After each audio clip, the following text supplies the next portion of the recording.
Hi guys, welcome back to the channel and welcome to another episode of Food Exposed. In today's video is going to be something slightly different. We're going to be looking at eggs. Believe this or not, in Great Britain we consume 37 million of eggs per day. This is pretty crazy.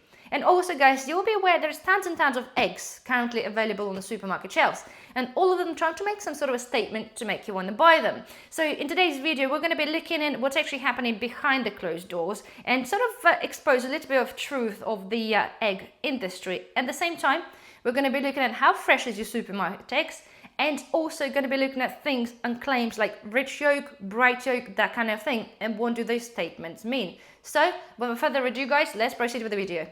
So we're going to kick off guys with the type of eggs. I'm sure you're all aware that there are different options of eggs available, but we're going to start with the caged eggs. So originally they were called battery cages, so chickens were just kept in the tiny little cages on the top of each other. But due to the new legislations in 2012, EU and Europe forbid the use of those cages. And you think that, well, that's it then, that's going to be the end of it. But unfortunately not. They now introduced what they called enriched cages, which is pretty much the same thing. Okay, but they do have like extra little perching area and a little scratching mat for them to sort of try and scratch about.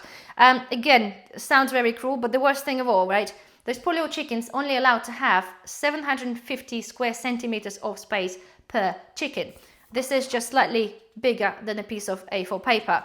I have chickens myself, and not a single one of my chickens will fit on a piece of paper just standing up because of the size of the chicken. So unfortunately, this is a very little space, you can understand. So because they're still in the cages, they're not allowed to walk anywhere. So they have really weak bones. They're not allowed to spread their wings. They're pretty much just on the top of each other. And I remember I've seen the documentary years back when I've seen this. It's just absolutely horrendous. The state of these poor little chickens in these cages are absolutely ridiculous. But the fact is that they are still allowed to keep the chickens in that conditions. I think is pretty horrendous nowadays.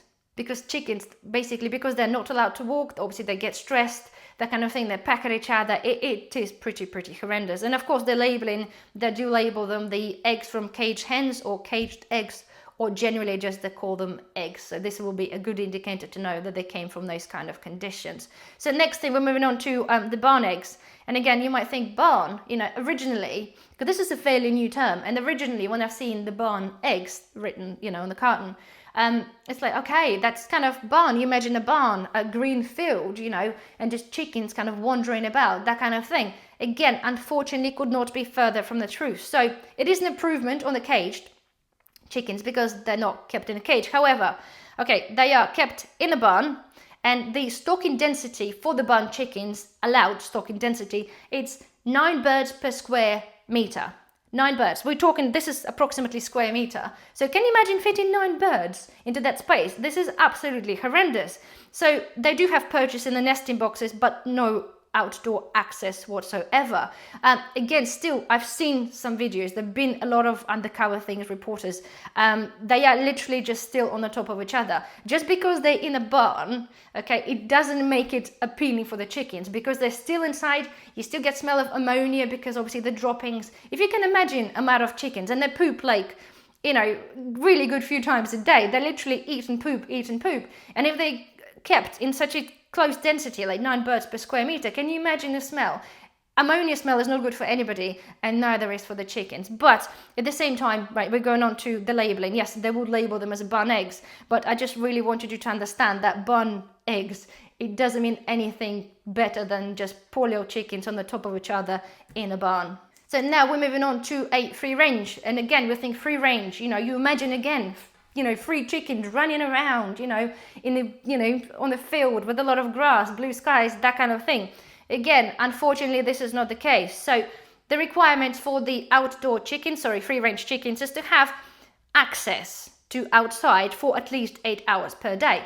Okay, and again, you imagine there must be massive opening door, but it's not. Sometimes those little exits for the chickens are very small, and because there's so many chickens in the areas, they're not always actually able to find their way out or want to come out. So anyway, Indoors, the requirements for the space, the same as a barn. So they're allowed to have 9 birds per square meter on the inside, which is, again, it's not a lot at all. And unfortunately, there's no rules or legislations on the outdoor space. They have to give chickens an outdoor space, but there's no speculation on how much space, okay? It's like with many things, comes to the animals as well and the meat, that kind of thing, which we'll cover on a different video. The space could be very limited, so all chickens possibly couldn't come out at the same time. Chickens are scared to come out because they still used to be so overcrowded and being inside.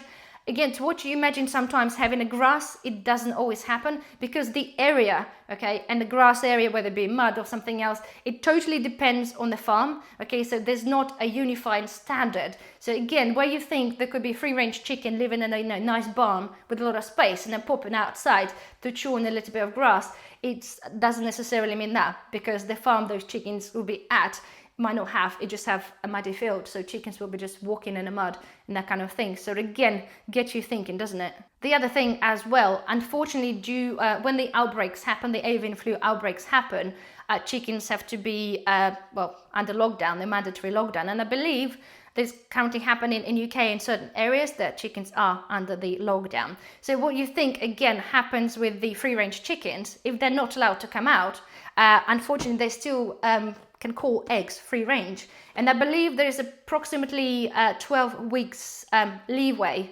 for the government that's been updated because of the recent outbreaks. So basically the chickens that currently been outside and now in the lockdown could stay inside for 12 weeks, and manufacturers still allowed to call them free range without relabeling in the packet.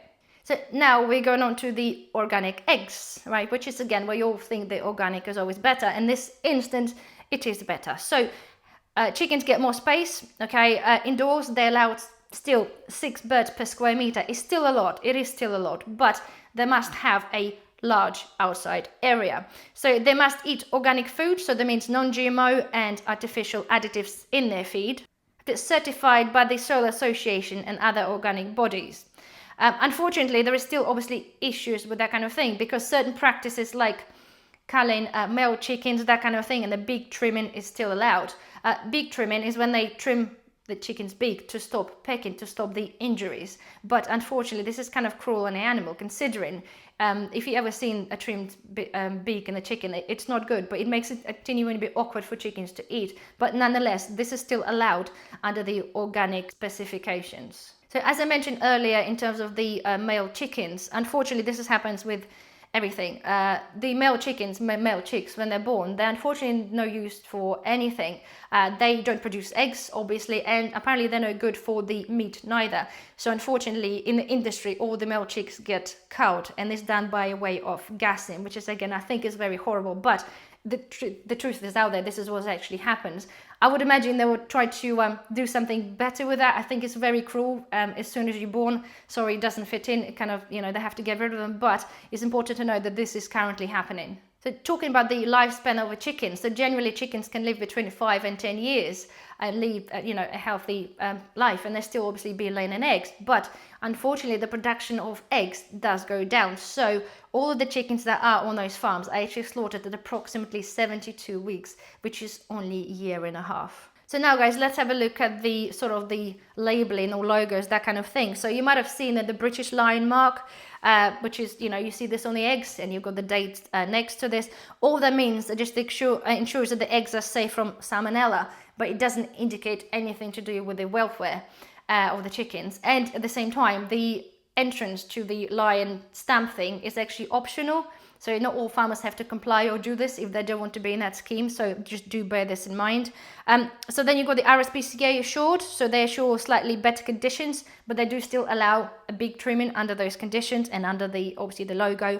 And then you've got the Soil Association Organic, which is the highest welfare standard.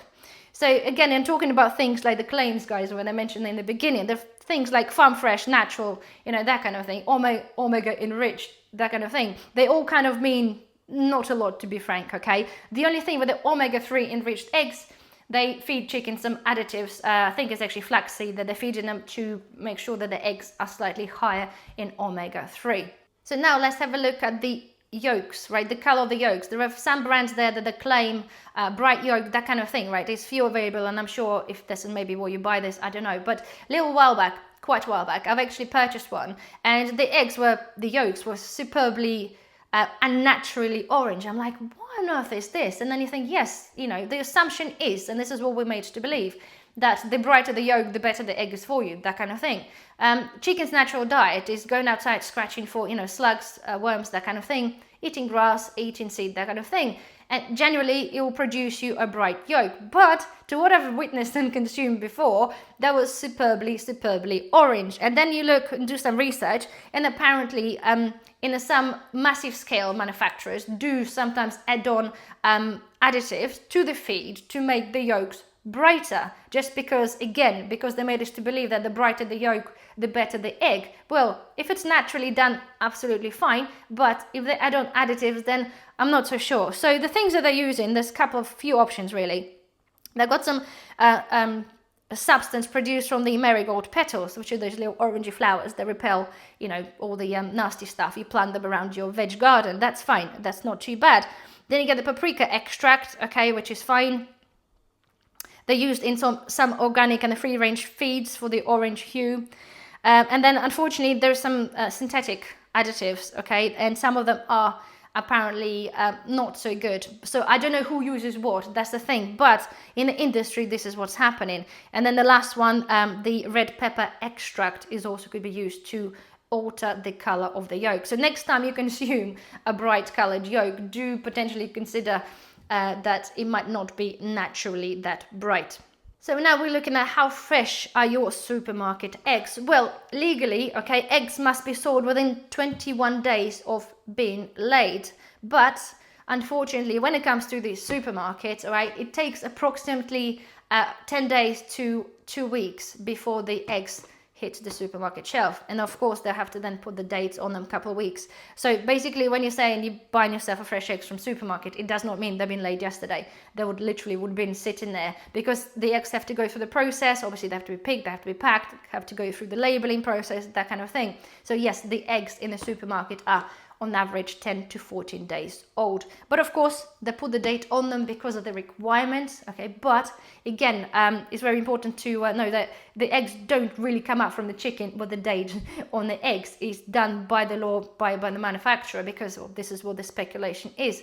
However, of course, you can, you know, if the eggs are set past the date, you can test the eggs, quality of the eggs, by putting it in the water, and if it floats, then you know the egg is older.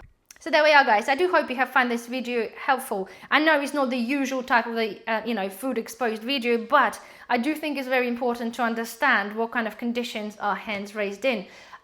Before, a long time ago, I used to just go for a cheapest egg, because I didn't really think, I understood the fact that the caged chickens were, you know, in fact, in the cages, that kind of thing.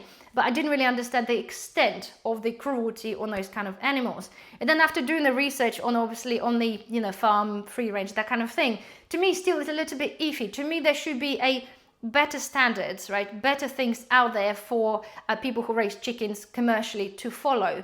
Because again, making all those, you know, terms, using the terms of barn, and then they normally put, like, in fact, some, you know, pretty pictures of the barns, that kind of thing. But I just urge you, if you are, you know, want to do some research, just search on the search result, on the search engine for, like, you know, pictures from either the cage hens or the barn, and you will see the extent of the whole situation. So anyway, I really felt like I wanted to share this because, as I said, I have chickens myself. I don't buy eggs. They are my own eggs within the boxes I've been given.